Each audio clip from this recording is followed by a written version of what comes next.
Bienvenidos a Camino a la Verdad. Hoy nos convoca la Parashá Naso, que es Números 4:21 al 7:89. Esta Parashá significa levanta. Y primero hacemos nuestra bendición. Bendito eres tú, Padre Dios nuestro, Rey del universo, Creador del cielo y de la tierra, que nos bendices con tus mandamientos y nos has dado el camino de salvación a través de nuestro Mesías, Jesús el Cristo, Yeshua HaMashiach. Baruch atah Yahweh Eloheinu melech haolam asher kideshanu b'mitzvotav be'asher latar lanu haderech Yeshua b'Mashiach Yeshua. Esta sección nos habla justamente del levantamiento. Dice en 4:22, haz también un censo. En Números 4:22, haz también un censo de los hijos de Gershón por sus casas paternas según sus familias. El texto en hebreo nos dice justamente levanta la cabeza. Gershón es el Strong 1648. Refugio, Gershón. La raíz de Gershón es el Strong 1644 del hebreo Garash, que significa expulsar de una posesión, expatriar o divorciar, arrojar, echar, expulsar, repudiar, saquear. Por lo tanto, aquí se refiere a ese censo, ¿no? A la cabeza que es levantada delante del Eterno. Cuando uno es tomado en cuenta, cuando Él nos reconoce de esa forma, nos levanta, nos tiene en cuenta. Es un censo no porque el Padre necesite saber cuántos hijos tiene, porque Él sabe exactamente hasta cada cabello, cada pelo de nuestra cabeza, lo conoce, sino que es sobre todo para que nosotros vivamos ese reconocimiento y Él sienta de nuestra parte que nosotros queremos estar frente a su presencia.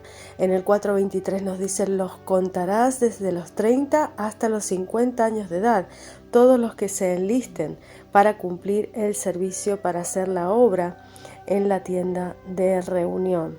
En Números 8:24 dice, está escrito que los levitas debían entrar en este servicio a los 25 años de edad, pero aquí dice que los levitas deben ser contados desde 30 años de edad.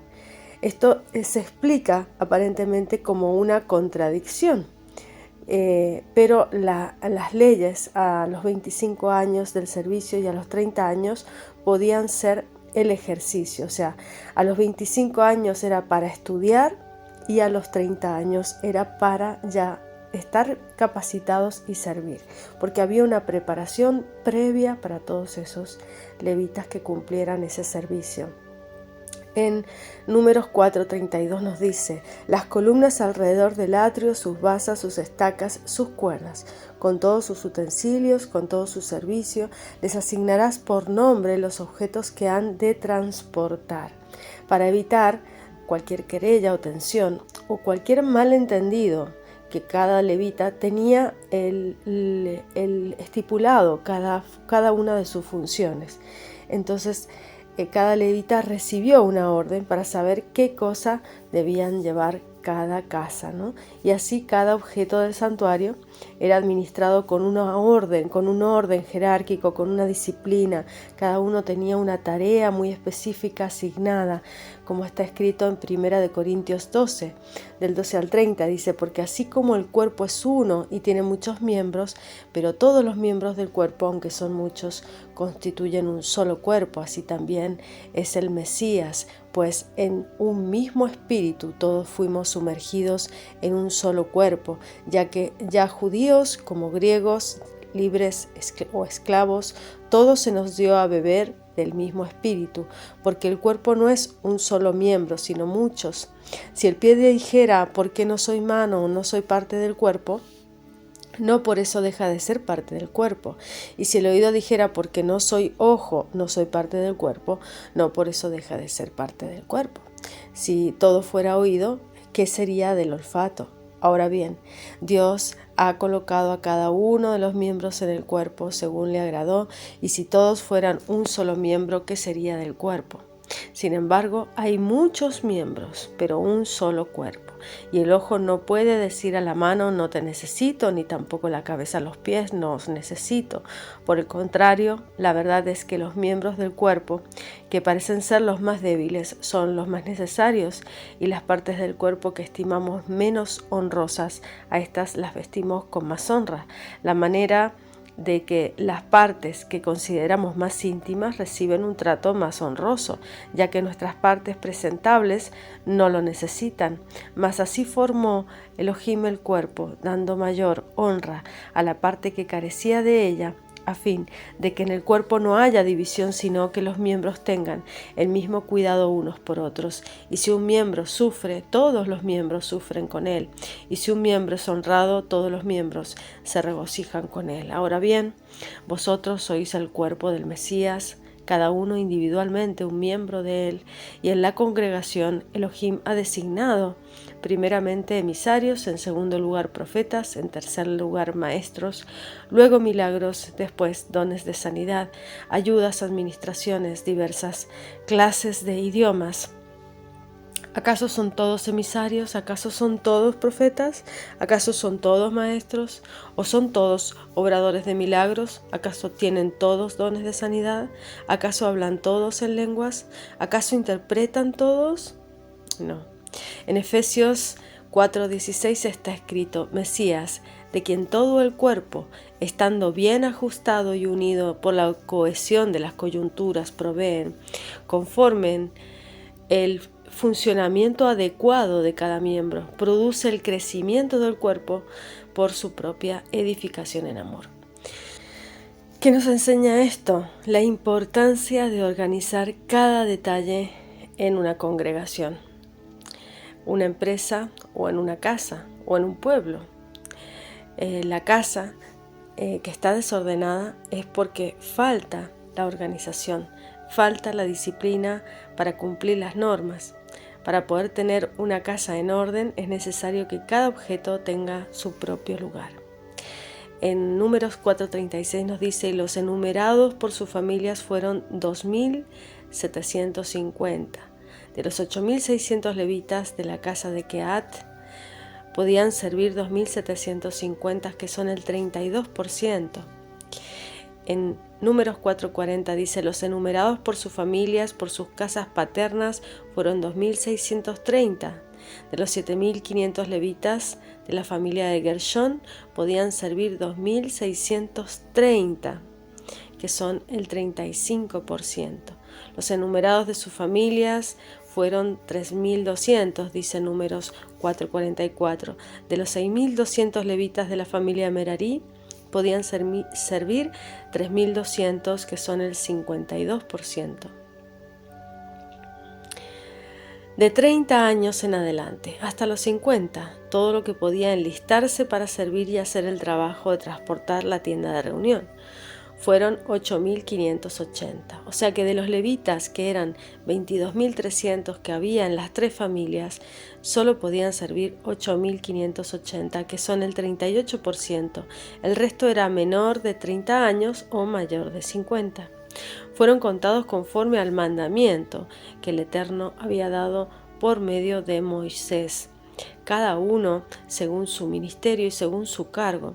Estos fueron los enumerados tal como el Eterno había ordenado a Moisés. Cada uno tenía un cargo o una responsabilidad, un trabajo que hacer. Una de estas cosas muy importantes para cualquier administración es que cada persona sepa exactamente qué cargo tiene y el trabajo que debe realizar. Si cada uno de los integrantes de una organización, de un templo, de una congregación, de una especie, la humana, sabe qué papel desempeña, no habrá conflictos internos, y el propósito de esa organización, de ese pueblo, de ese cuerpo de Cristo, puede llevarse a cabo con éxito. En esta parashá de la Torá está destacando dos necesidades básicas que hay en el hombre. La primera necesidad es ser tenido en cuenta. Por eso es levanta las cabezas para contarlas, porque es levantar eso a aquellos que uno quiere darle un reconocimiento, que esa cabeza sea levantada, que Él quiera estar en presencia. Dice, eran levantados y el Eterno cuenta con ellos de esa manera. Así su cabeza es levantada. Y la segunda cosa es que cada uno tenga un cargo, una tarea, un trabajo, una misión que cumplir. Cualquier ser humano que pierde la conciencia de alguna de estas dos cosas se siente inservible, se siente un ser inútil, siente que su vida no es necesaria. Si nadie cuenta con nosotros, si nadie cuenta conmigo, se dice ese ser, ¿para qué vivo? ¿Por qué? Si no tengo nada importante que hacer, que aportar a este mundo, ¿para qué existo? Lo que hace este ser humano que se sienta importante es que es tomado en cuenta y es puesto en un cargo, en un lugar, en un trabajo a realizar. Si tú quieres que el Eterno cuente contigo, haz como hicieron los levitas en el día del pecado con el becerro de oro, cuando todo el mundo estaba siguiendo la corriente de este mundo. Ellos respondieron al llamado que dijo, ¿quién es del Eterno? En Éxodo 32:26, los levitas dijeron no al pecado. Se presentaron ante Moisés, el representante del Eterno. Por esto fueron representados y fueron recompensados con esos censos, con esos levantamientos de cabeza, que les tomó en cuenta a cada uno de una manera especial porque sabía que podía disponer de ellos para una misión. Recibieron cargos importantes. En la tienda de la reunión nos enseña cómo todo aquel que entrega su vida al Eterno recibe uno o varios cargos importantes para su vida. Recibe misiones, trabajos que hacer para el Eterno. Has nacido para servir al Eterno. Si no te presentas ante Él cuando todo está dispuesto para que te pierdas, te perderás. Él quiere que te presentes, aunque todo el mundo vaya en dirección contraria. Si no, no podrás ser contado entre los justos. Tampoco podrás cumplir con ese propósito, con esa misión que el Eterno tiene para tu vida. Eres importante para Yud-He Vav-He, eres importante para Él. Y Él tiene un cargo muy personal y muy especial para ti. Lo debes buscar, debes vivirlo, y así nunca caerás, como está escrito en 2 de Pedro 1:10, que dice, así que hermanos, sed tanto más diligentes para hacer firme vuestro llamado y elección, porque mientras hagáis estas cosas, nunca tropezaréis. Después, en Números 5:2, dice, manda a los hijos de Israel que echen del campamento a todo leproso, a todo el que padece flujo, a todo el que es impuro por causa de un muerto. Estos 3 tipos de impureza ritual causan un aislamiento del campamento de Israel. Cada impureza corresponde a 3 campamentos: el campamento de la Shejiná, el campamento de los levitas y el campamento de los israelitas. El que tiene Sarat, lepra, tenía que estar viviendo fuera de los 3 campamentos. El que tenía una enfermedad en su aparato reproductor, en hebreo Sav, esto está en Levítico 15, no podía estar en el campamento de los levitas o de la Shejiná por la enfermedad en su sexualidad. Pero sí en el campamento de los israelitas. O sea, no podía estar con los sacerdotes, pero sí con los israelitas. El que había tocado a un muerto no podía estar en el tabernáculo, pero sí podía estar en los 2 otros campamentos. Entonces confesará los pecados que ha cometido y hará completa restitución, dice en Números 5:7. Por el daño causado, añadirá un quinto y lo dará al que él perjudicó. La restitución es una parte de la teshuvá.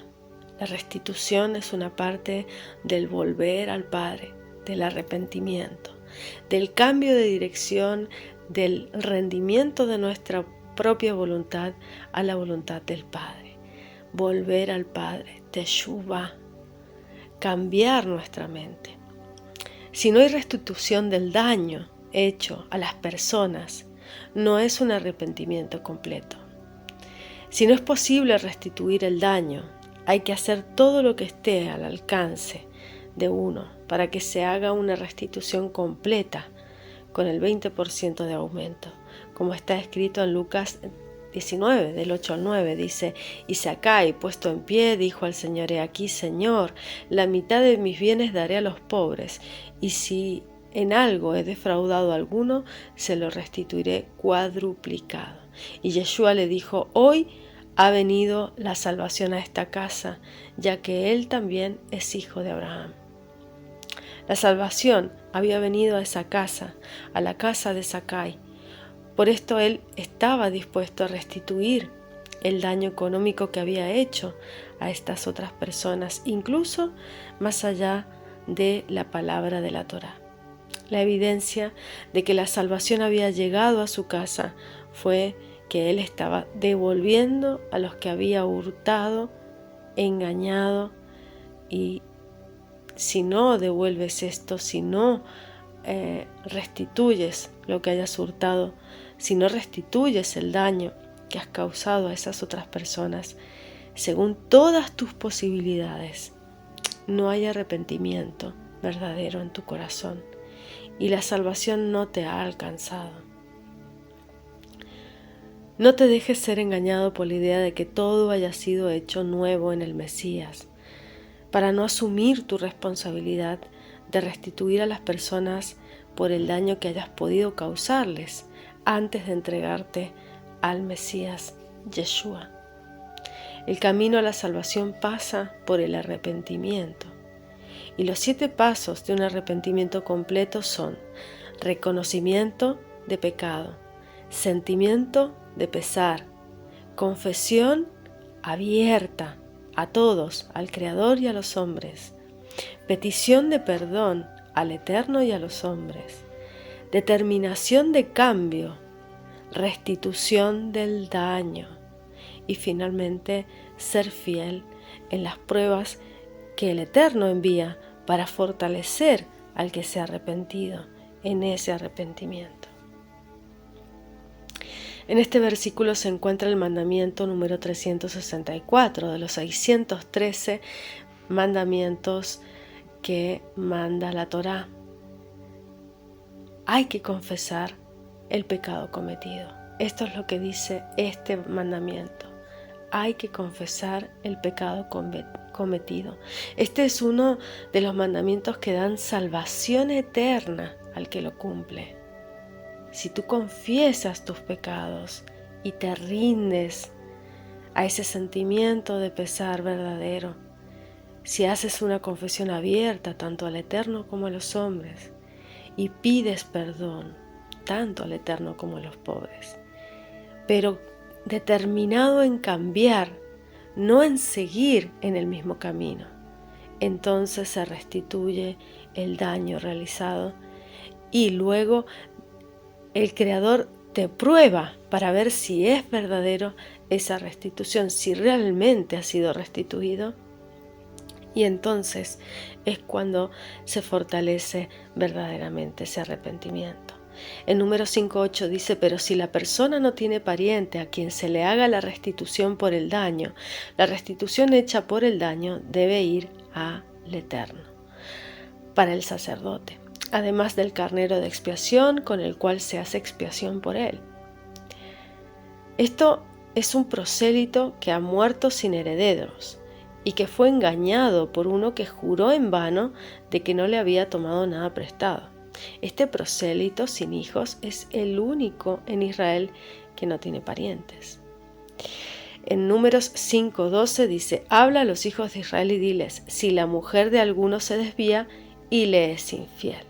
La palabra hebrea que ha sido utilizada y traducida como desvía es tisté, que viene de la raíz satá, que significa descarriar, desviar. O sea, la mujer que ha sido descarriada, que ha salido del camino y ha sido infiel.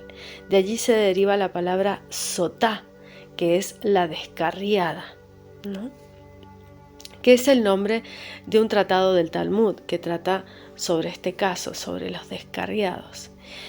Habiendo podido un hombre acostarse con ella en relación carnal, dice, con su marido, sin que su marido lo viera, y ella se reclutó en secreto y pudo haberse contaminado, y no haya testigo contra ella ni haya sido violada. Entonces, ¿esto qué nos enseña? Esto nos habla del agua de la amargura, de las aguas amargas.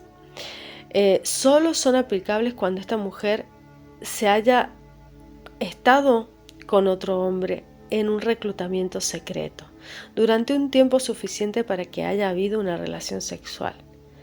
Si fueron descubiertos o si ella fue violada, no es necesario usar este método de las aguas amargas. Solo se utilizaba cuando no se sabía que esa mujer realmente había estado yaciendo con un hombre y ella se decía a sí misma como que ella era pura. En Números 5:14 dice, y un espíritu de celo había venido sobre él y había celado a su mujer, ella se contaminó, o si había venido un espíritu de celo sobre él y había celado a su mujer y ella no se contaminó. O sea, el hombre había celado. Este celado es la advertencia que el esposo hace ante su esposa, que había sido recluida con otro hombre. Él le dice, no te recluyas con ese hombre, y ella no hace caso. Entonces, en Números 5:15 dice, el hombre llevará a su mujer al sacerdote, y llevará como ofrenda para ella 1/10 de un efá de harina de cebada. No derramará aceite sobre la ofrenda, ni pondrá sobre ella incienso, porque es una ofrenda de cereal de celos, una ofrenda memorial de cereal, un recordatorio de iniquidad. La cebada fue la harina más barata que se daba a los animales. Por eso era harina de cebada, porque esta harina era una harina para los instintos animales, esos instintos básicos, por eso era esta harina de cebada. En Números 5:18 dice, luego el sacerdote hará que la mujer esté delante del Eterno, descubrirá la cabeza de la mujer y pondrá en sus manos la ofrenda memorial de cereal, que es la ofrenda de celos. En la mano del sacerdote estará el agua de amargura que trae maldición. Aquí está escrito que el sacerdote tiene que descubrir la cabeza de la mujer. Esto nos muestra que una mujer casada debe andar por los lugares públicos con la cabeza en cobertura. ¿Sí? Es una vergüenza para una mujer casada descubrir su pelo en público, como está escrito en 1 Corintios 11, del 5 al 16, porque esto muestra el que ella está bajo la cabeza de su marido, ¿no? Pero toda mujer que tiene la cabeza descubierta mientras ora o profetiza deshonra su cabeza, porque se hace una con la que está rapada. Porque si la mujer no se cubre la cabeza, que también se corte el cabello, pero si es deshonroso para la mujer cortarse el cabello o raparse, que se cubra, pues el hombre no debe cubrirse la cabeza, ya que él es la imagen y gloria de Elohim, pero la mujer es la gloria del hombre, porque el hombre no procede de la mujer, sino la mujer del hombre, pues en verdad el hombre no fue creado a causa de la mujer, sino la mujer a causa del hombre. Por tanto, la mujer debe tener un símbolo de autoridad sobre la cabeza por causa de los mensajeros, de los ángeles. Sin embargo, en el Señor ni ni la mujer es independiente del hombre, ni el hombre independiente de la mujer, porque así como la mujer procede del hombre, también el hombre nace de la mujer, y todas las cosas proceden de Elohim. Juzgad vosotros mismos, ¿es propio que la mujer ore a Elohim con la cabeza descubierta? ¿No os enseña la misma naturaleza que si el hombre tiene el cabello largo, él es deshonra, pero que si la mujer tiene cabello largo, le es una gloria? Pues a ella el cabello le es dado por velo. Pero si alguno parece ser contencioso, nosotros no tenemos tal costumbre, ni la tienen las congregaciones de Elohim. Entonces, a partir de Números 5:21 al 22 dice: El Eterno te haga maldición y juramento entre tu pueblo, haciendo Hashem que tu muslo se enjute y tu vientre se hinche. Esta agua que trae maldición entrará y el muslo se enjute. Estas palabras fueron escritas en un pergamino con tinta que se podía diluir en agua. Vemos que el nombre del Eterno fue escrito 2 veces. 2 veces se menciona que el muslo se desplome y que el vientre se hinche. Esto es, la primera vez empieza con el muslo y se refiere a la mujer, y la segunda vez empieza con el vientre y se refiere al hombre que cometió adulterio con ella. También él sufriría las mismas consecuencias de la maldición cuando la mujer bebe el agua de la amargura. Dice, Números 5:23. Entonces el sacerdote escribirá estas maldiciones en un rollo y las borrará en el agua de amargura. A pesar de la prohibición general de borrar el nombre del Eterno, en este caso Él permite que el nombre sea borrado para causar paz entre los esposos. Tan importante es el matrimonio para el Eterno que Él está dispuesto a permitir que incluso su nombre sea borrado para que haya orden en la familia. El Shalom Bait, ¿no? Como está escrito en Hebreos 13:4, dice: sea el matrimonio honroso en todos y el lecho matrimonial sin mancilla, porque a los inmorales y a los adúlteros los juzgará Elohim. La prohibición de borrar el nombre del Eterno se encuentra en Deuteronomio 12 del 3 al 4, donde está escrito: y demoleréis sus altares, quebraréis sus pilares sagrados, quemaréis a fuego sus imágenes de Ashera, y derribaréis las imágenes talladas de sus dioses, y borraréis su nombre de aquel lugar. No haréis así con el Eterno vuestro Elohim. En Números 5:31 dice: además el marido quedará libre de culpa, pero la mujer llevará su culpa. Este versículo puede ser entendido de muchas formas. Primero, nos enseña que el hombre no denuncia el pecado de su mujer, él llevará culpa por causa de ella. Detrás de esto hay un concepto de colectividad que enseña que si un miembro del cuerpo peca, todo el cuerpo es responsable ante el Eterno. Como el hombre ha denunciado a su esposa, él queda libre de la responsabilidad del pecado de ella. En el caso de que no lo hubiera denunciado, él cargaría parte de la responsabilidad de ese pecado. Por supuesto, no se entregará el agua de amargura a una mujer que haya confesado su pecado. Solo se da a una mujer sospechada que rehúsa confesar su delito.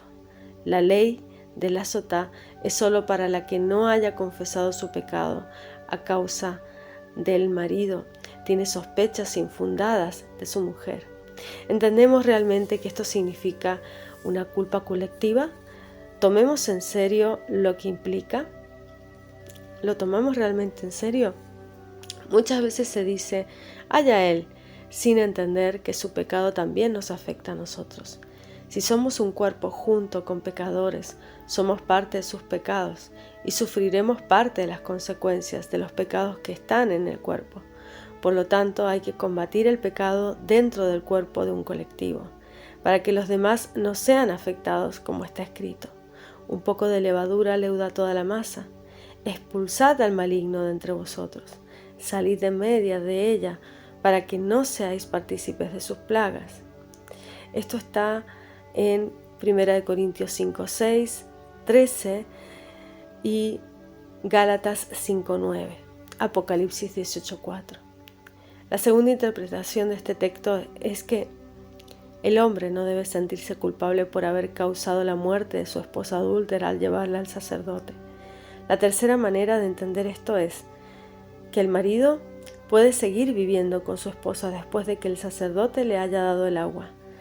Antes del examen le está prohibido al marido tener relaciones con ella. Después no. Y en Números 6:2 dice: habla a los hijos de Israel y diles, el hombre o la mujer que se aparte pronunciando un voto de nazareo.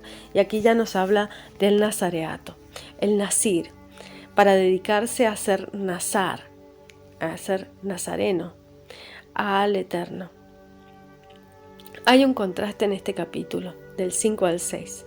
El 5 habla de una persona que no puede controlar sus deseos, y en el 6 se habla de una persona que completamente controla sus deseos.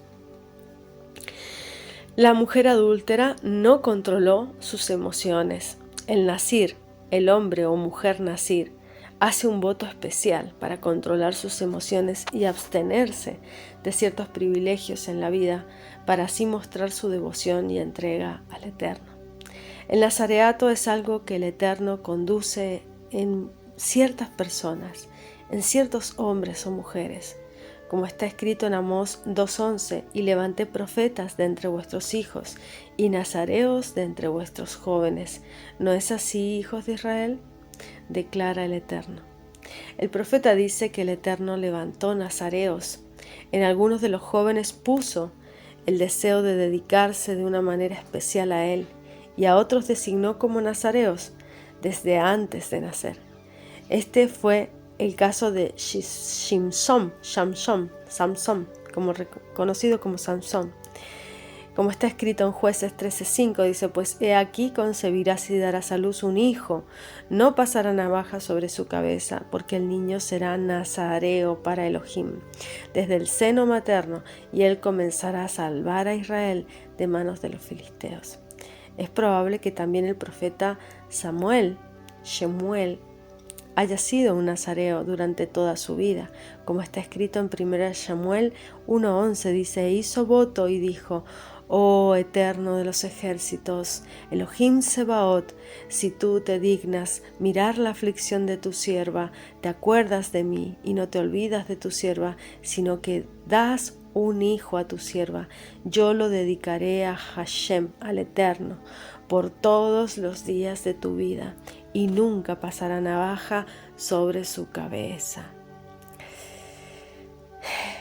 Pablo, Saulo de Tarso, hizo un voto también de nazareato en Cencrea, como está escrito en Hechos 18:18. Dice: Pablo, después de quedarse muchos días más, se despidió de los hermanos y se embarcó hacia Siria, y con él iban Priscila y Aquila, y en Cencrea se hizo cortar el cabello, que tenía hecho un voto. Tenemos otro ejemplo del voto del nazareato en Hechos 21, del 23 al 27, dice: por tanto, haz esto que te decimos. Tenemos 4 hombres que han hecho un voto, tómalos, purifícate junto con ellos y paga sus gastos para que se rasuren la cabeza. Todos sabrán que no hay nada cierto en lo que se les ha dicho acerca de ti, sino que tú también vives ordenadamente aceptando la Torá. Pero en cuanto a los gentiles que han creído, nosotros les hemos escrito, habiendo decidido que deben abstenerse de lo sacrificado a ídolos, de sangre, de estrangulado, de fornicación. Entonces Pablo tomó consigo a los hombres el día siguiente, purificándose junto con ellos, y fue al templo notificando de la terminación de los días de su purificación hasta que el sacrificio se ofreciera por cada uno de ellos. Cuando estaban para cumplirse los 7 días, los judíos de Asia, al verlo en el templo, comenzaron a incitar todo el pueblo y le echaron mano. El voto de nazareo, que es para dedicarse al Eterno. La palabra hebrea que ha sido traducida como nazareo es nazir, que significa alejado, apartado. Viene de la raíz nazar, que significa abstener, separar, consagrar. El verbo nazar, que aparece en este mismo versículo, fue traducido para dedicarse, Así entendemos que es abstenerse de vino, cuando dice a fin de abstenerse del vino para el Eterno. En Números 6:3 dice, se abstendrá de vino y vino añejo, no beberá vinagre, ya sea de vino o de licor. Tampoco beberá ningún jugo de uva, ni comerá uvas frescas ni secas.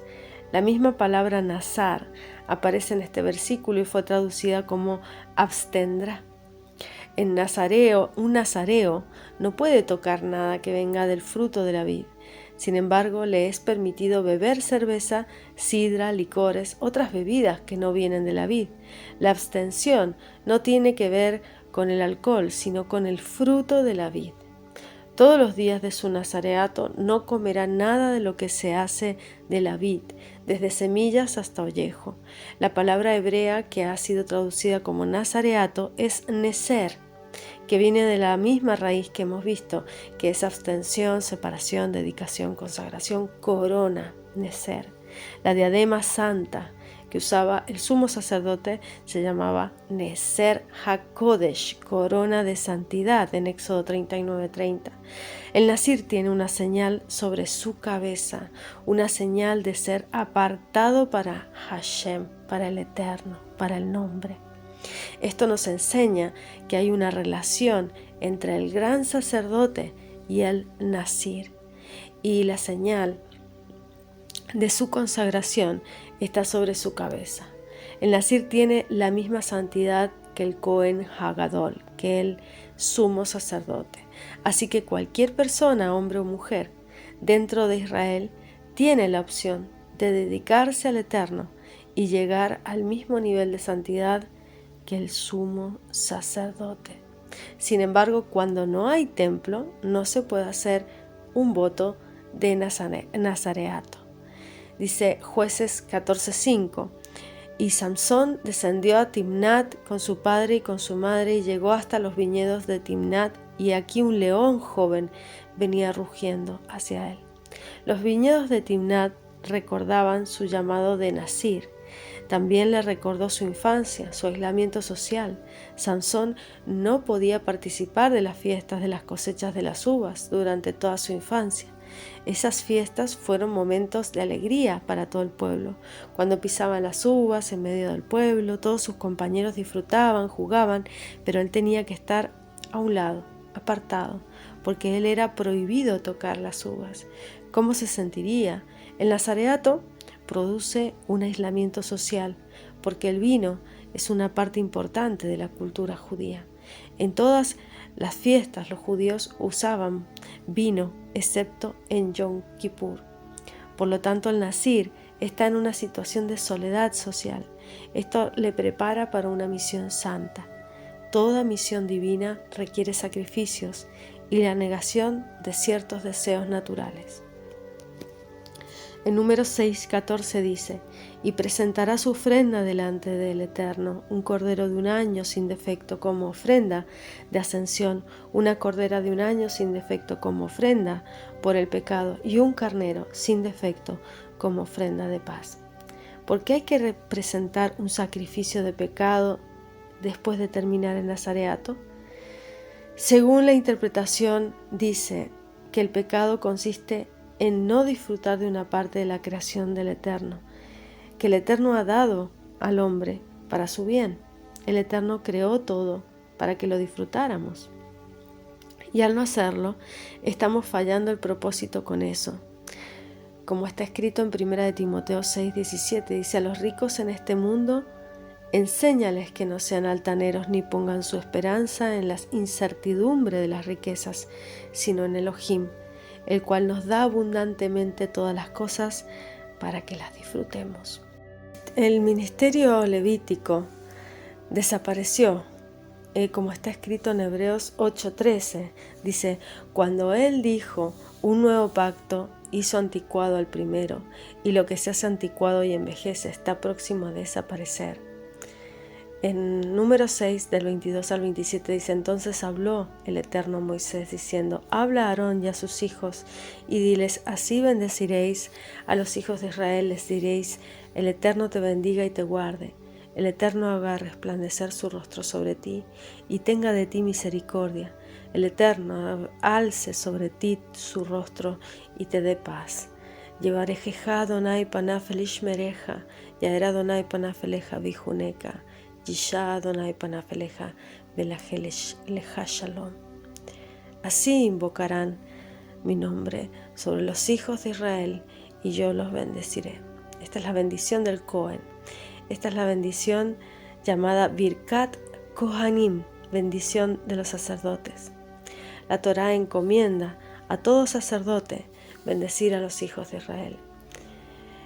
Nos enseña que aún hoy en el templo no existe y permanece el mandamiento positivo que realiza esta bendición del Birkat Kohanim. Debemos pronunciarlo durante las citas, en las oraciones, en todos los lugares, en todo donde haya un templo, donde haya un hombre que ame y alabe al Creador. Incluso un hombre pecador puede decir el Birkat Kohanim, aunque sea un sacerdote pecador, puesto que la bendición proviene de Elohim y los Kohanim son solo intermediarios que transmiten esa bendición. Sin embargo, un Cohen que es excluido del Birkat Kohanim pierde sus derechos de Cohen si se casa con una mujer divorciada o toda otra mujer prohibida a los Cohen, a los Kohanim. Antes de dar la bendición, los sacerdotes se lavan las manos. En las sinagogas los sacerdotes recitan la bendición en un lugar llamado Duhan, que está delante del armario donde se guardan los rollos de la Torá. Mientras se dirigen al Duhan, dicen la frase siguiente: me preparo a efectuar el precepto de la Torá de bendecir a Israel. Y también la siguiente oración que figura en los libros de oraciones dice: sea esta bendición que nos ordenaste pronunciar en favor de los hijos de Israel una bendición completa, sin obstáculo o falta alguna. Salmo 67. Para el director del coro, con instrumentos de cuerda, salmo cántico. Elohim tenga piedad de nosotros y nos bendiga, haga resplandecer su rostro sobre nosotros, Sela, para que sea conocido en la tierra tu camino entre todas las naciones, tu salvación. Te den gracias los pueblos, oh Elohim, todos los pueblos te den gracias. Alégrense y canten con júbilo las naciones, porque tú juzgarás a los pueblos con equidad y guiarás a las naciones de la tierra, Sela. Te dan gracias los pueblos, oh Elohim, todos los pueblos te den gracias. La tierra ha dado su fruto. Elohim, nuestro Elohim, nos bendice. Dios nos bendice para que le teman todos los términos de la tierra. Este salmo está basado en la bendición de los sacerdotes. Nos enseña cómo todos los pueblos son bendecidos por esta bendición que llega a los hijos de Israel. La bendición que llega a los hijos es la que tiene el propósito de llevar la salvación a todas las naciones. En Salmo 80 nos dice: restáuranos, oh Elohim, haz resplandecer tu rostro, seremos salvos. Oh Elohim de los ejércitos, restáuranos, haz resplandecer tu rostro, seremos salvos. Oh Elohim, oh Eterno, Elohim de los ejércitos, restáuranos, haz resplandecer tu rostro, seremos salvos, dice. El rostro de Elohim resplandece sobre alguien cuando hay salvación. La palabra salvación, ser salvo, tiene un sentido muy amplio. Tiene el sentido de liberación, ayuda en problemas, apoyo en momentos difíciles, liberación de apuros, protección contra peligros, sanidad de enfermedades. El Eterno te bendiga y te guarde, dice. Hay una fuerte conexión entre la bendición y la protección. ¿Para qué sirve una bendición si no la puedes guardar o si pierdes la capacidad de aprovecharla? Esta bendición, esta protección son necesidades básicas de la creación. Necesitamos bendición y protección para poder existir cada día, para cada respiración, para desarrollarnos. Adán tenía la tarea de labrar y guardar el huerto del Edén. Con otras palabras, tenía que bendecirlo y protegerlo. Son dos funciones básicas de una administración correcta. No solamente producir, sino también guardar. No solamente guardar, sino también extender. Una congregación que solamente está enfocada hacia el crecimiento sin guardar las almas de los que han sido cosechados no será estable. Una congregación que solo sirve para la autoconservación sin expansión está condenada a la muerte. Ambas cosas son necesarias para que una congregación sea viva y sana. Los mismos principios se pueden encontrar en otros textos de la Escritura, como está escrito en Efesios 5:29, porque nadie aborreció jamás su propio cuerpo, sino que lo sustenta y lo cuida, así como también el Mesías a la congregación. Lo sustenta, lo bendice y lo cuida, lo protege, ¿sí? Así como el Mesías a la congregación. En Salmo 84:11 dice: porque sol, que es bendición, y escudo, que es protección, es el Eterno nuestro Elohim. Gracia y gloria da el Eterno. Nada bueno niega a los que andan en integridad. Son dos principios básicos para el éxito: bendición y protección. El tercer principio básico es la dirección. Si recibes bendición y protección, luego, si te desvías, ¿para qué te sirve? Necesitas dirección también. Necesitas oír el consejo para saber cómo hacer las cosas, qué hacer en cada momento. Necesitas mandamientos que cumplir para no desviarte del camino.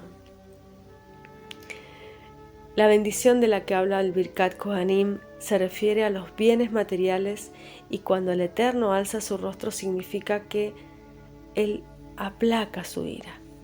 Yo los bendeciré. Esto significa que cuando esta bendición es pronunciada por los sacerdotes, el Eterno va a bendecir al pueblo incondicionalmente. Y finalmente, en Números 7:1 dice: y sucedió que el día en que Moisés terminó de levantar el tabernáculo, lo ungió, lo consagró con todos sus muebles, también ungió y consagró el altar, todos sus utensilios. Este pasaje debería estar después de Levítico 8:11, si hubiera sido escrito según un orden sucesivo. Es presentado aquí con motivo de los servicios de los hijos de Leví, porque las carretas ofrecidas por los jefes fueron entregadas a los hijos de Leví para ayudarles en el trabajo de transporte. Sin embargo, los hijos de Kehat no tuvieron ayuda con carretas para llevar las cosas del Mishkan, porque tenían que llevar las cosas sagradas sobre sus hombros. De allí aprendemos que el cuerpo humano tiene un nivel de santidad superior a las cosas materiales. Entonces, en Números 7:5 dice: acepta de ellos estas cosas para que sean usadas en el servicio de la tienda de reunión, y las darás a los levitas, a cada uno conforme a su ministerio. El Eterno no recibe cualquier tipo de ofrenda. No era seguro que estas ofrendas pudieran ser aceptadas. Por eso el Eterno tiene que dar una palabra específica que muestra que sí son ofrendas aceptadas. ¿Se puede recibir el diezmo del trabajo de una prostituta o de un trabajo negro? ¿En negro? ¿Se puede aceptar ofrendas de una persona que tiene un negocio sucio? ¿Se puede aceptar ofrendas de personas que engañan al Estado no pagando tributos según las leyes del país? ¿Son aceptadas todas las ofrendas? Si el Eterno no acepta todas las ofrendas, ¿debemos hacer lo mismo en nuestras congregaciones? En Deuteronomio 23:18 dice: no traerás la paga de una ramera ni el sueldo de un perro a la casa del Eterno, de tu Elohim, para cualquier ofrenda votiva, porque los dos son abominación para el Eterno, tu Elohim. Pero a los hijos de Kehat no les dio nada, porque su ministerio consistía en llevar sobre sus hombros los objetos sagrados. Esto nos enseña que la carga aumenta conforme al aumento de la santidad. Y los jefes presentaron la ofrenda de dedicación del altar al día que fue ungido. Los jefes presentaron su ofrenda ante el altar. Los líderes siempre tienen que dar más que los demás. Un jefe tiene que sacrificar más que el pueblo.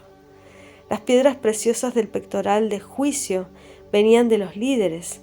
Para ser un líder hay que estar dispuesto a sufrir más, sacrificar más, orar más, velar más, dar más dinero, entregar más de lo que uno tiene y dar más de sí, privarse de beneficios que los demás podrán disfrutar.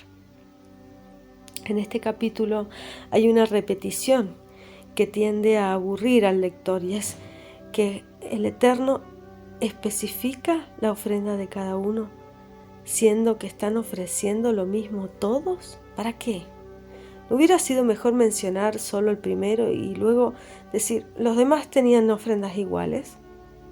La razón por la que la ofrenda de cada uno es mencionada con el mismo entusiasmo es porque todos tienen la misma importancia. El último en la fila recibe el mismo honor que el primero. La actitud del Eterno hacia el que ofrenda no cambia. No se cansa de recibir uno tras otro, día tras día. Él no es como los hombres, que fácilmente se acostumbra y no dan la misma atención en todo momento, o a todo el que lo necesita, o a todo el que necesita esa atención cuando hay una repetición constante. Una persona que ha pasado por escasez tiene mayor gratitud en el momento de recibir algo que una persona que siempre ha tenido abundancia. El que siempre ha tenido todo lo que ha querido no valora las cosas como el que no lo ha tenido. La gratitud por la comida debe ser la misma todos los días. No debemos dar nada por sentado. No podemos exigir nada. No es un derecho poder comer todos los días. Es una gracia divina. Si comes la misma comida 2 veces o 2 días, tienes la misma gratitud la primera vez como la última que la comiste. El Eterno no se cansó de las ofrendas de los jefes, consideró a cada uno por igual, mencionando sus regalos, detalladamente escribiéndolas en la Torá, para toda la eternidad, para mostrar a todo el mundo que todos los siglos cuánto él apreciaba a cada uno de estos jefes y sus ofrendas, porque había sido dada con corazones dedicados a él. Este es el motivo por el cual están mencionados todos, sin abreviaciones. Así que, al leer este texto, por favor, no saltemos sobre palabras, porque estaríamos menospreciando algo que ni siquiera nuestro Padre menosprecia, que nuestro Padre mismo honra. En Números 7:48 dice: el séptimo día se presentó Elishama, hijo de Amiud, jefe de los hijos de Efraín. Esto nos enseña que no dejaron de venir con estas ofrendas en Shabbat. El jefe de la tribu de Yehudá dio su ofrenda en el primer día, el jefe de Efraín en el séptimo día. Si conmemoramos los días con los meses, podemos sacar la conclusión de que Yehudá tendría una atención especial en el primer mes y Efraín en el séptimo mes. Mesías visitó al pueblo judío de una manera muy especial en Pesaj, al llegar a hacer él mismo el sacrificio del primer mes. En relación con la segunda venida del Mesías, Efraín, que es la cabeza de las 10 tribus perdidas, volverá a casa, recibirá su atención especial. El hijo menor habrá vuelto a casa y por eso habrá fiesta. Lucas 15, del 11 al 32. Este texto también nos enseña que hace falta una dedicación diaria al Eterno. En la fiesta que está mencionada en Números 7:1 al 8:4 dice: como recuerdo de la dedicación del altar, cada día debemos dedicarnos al Eterno. Hacemos un sacrificio de nosotros mismos todas las mañanas en la oración. Números 7:49. Y su ofrenda fue una fuente de plata de 130 siclos de peso, un tazón de plata de 70 siclos conforme al ciclo del santuario, ambos llenos de flor de harina mezclada con aceite como ofrenda de cereal. La fuente y el tazón de plata representan nuestro dinero. La harina y el aceite representan nuestro trabajo. Un recipiente de oro de 10 siclos lleno de incienso. El recipiente de oro representa nuestros bienes materiales que más valoramos. El incienso representa nuestro conocimiento y nuestras oraciones y alabanzas. Un novillo, un carnero, un cordero de un año como ofrenda de ascensión. El novillo representa nuestro cuerpo, el carnero nuestra alma, el cordero nuestro espíritu.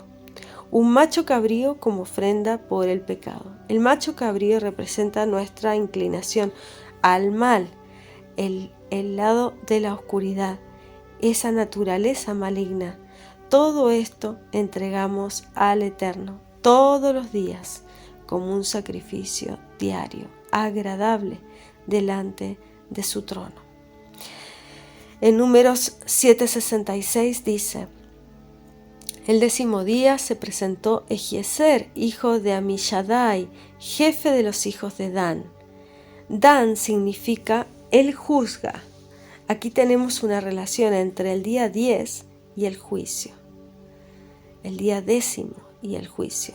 El cordero fue designado el día 10 de Aviv para ser sacrificado en ese día. El juicio cayó sobre él y el final fue predeterminado. El día 10 del 7º mes es el gran juicio, Yom Kippur, cuando el pecado es condenado para siempre y la justicia eterna es establecida en toda la creación. Finalmente, en Números 7, del 72 al 89, leemos: y al entrar Moisés en la tienda de reunión para hablar con él, oyó la voz que le hablaba desde encima del propiciatorio, que estaba sobre el arca del testimonio de entre los 2 querubines, y él le habló. Moisés tenía entrada libre al lugar santísimo. Ese es el lugar del encuentro, en lo más íntimo de nuestro ser.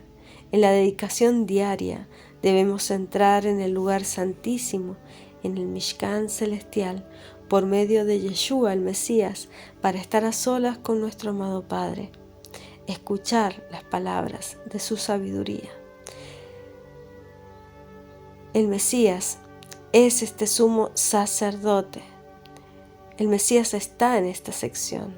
Dice: el sumo sacerdote y sus hijos son los que dan las órdenes en el tabernáculo. O sea, el Mesías es el que manda en la casa del Eterno. Los levitas entraron en el ministerio a los 30 años. Yeshua empezó su ministerio público a los 30 años. Tu muslo caerá, le dice a la mujer que es adúltera. El muslo del Mesías fue dañado antes de su muerte para quitar esta maldición de la que se arrepienta de este pecado de adulterio. Después hará que la mujer beba el agua de amargura que trae maldición, para que el agua que trae maldición entre a ella para causar amargura. El Mesías bebió la copa de maldición, la copa de amargura que el Padre le dio para liberarnos de la maldición del pecado. Esto está en Juan 18:11. El 8º día, el día cuando el Mesías fue resucitado, el día después del 7º día de la semana, 7 más 1, 8. El altar primero fue ungido y luego se sacrificó sobre él en Números 7, 10, 84, 88. Yeshua fue ungido para ser sacrificado. En Números 7, 12 dice: Yehudá, la tribu del Mashiach, fue el primero en presentar su ofrenda. El sacrificio del Mesías fue el primero, luego los demás. Esta sección se encuentran también mandamientos. El primer precepto que se encuentra es el 362 y dice: mandar fuera del campamento de la Shejiná, de la presencia divina, a la persona ritualmente impura. Prohibición de que una persona que está ritualmente impura entre a cualquier parte del santuario, precepto de confesar los pecados, precepto de la mujer sospechosa de adulterio, prohibición de poner aceite en la ofrenda de la mujer sospechosa de adulterio, prohibición de poner incienso en la ofrenda de la mujer sospechosa de adulterio, prohibición de que un nazareo, nazir, tome vino o cualquier bebida derivada del vino, prohibición para un nazareo de comer uvas frescas, prohibición para un nazareo de comer uvas secas, prohibición para un nazareo de comer semilla de uvas, prohibición para un nazareo de comer la piel de uvas. Estos son 363 hasta el 373 cada uno. Y sigo, prohibición para un nazareo de rasurarse cualquier parte del cuerpo mientras sea nazareo, 373. 374, precepto para un nazareo de dejarse crecer el cabello mientras sea nazareo. Prohibición para un nazareo de estar a donde se encuentra un cadáver, 375. 376, prohibición para un nazareo de impurificarse con un cadáver o con cualquier otra fuente de impureza. 377, precepto para un nazareo de rasurarse y tener su ofrenda después de un periodo de nazareato. 378, precepto para los Kohanim de bendecir todos los días. Y precepto de portar el arca sobre el hombro, el 379.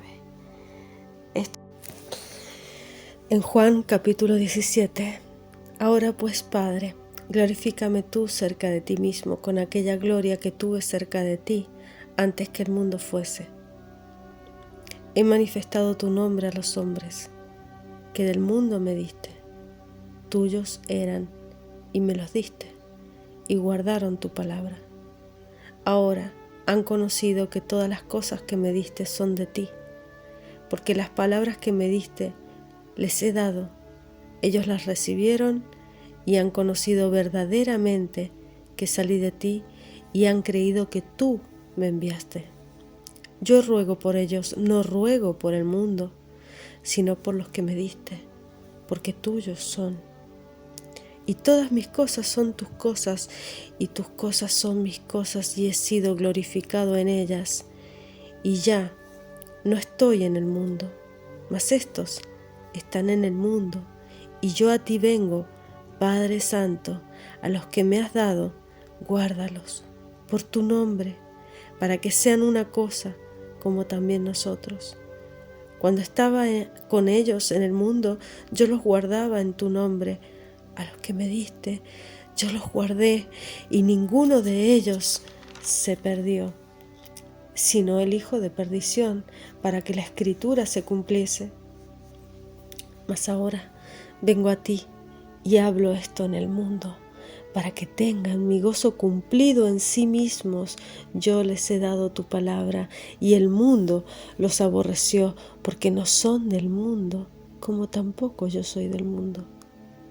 No ruego que los quites del mundo, sino que los guardes del mal. No son del mundo, como tampoco yo soy del mundo. Santifícalos en tu verdad.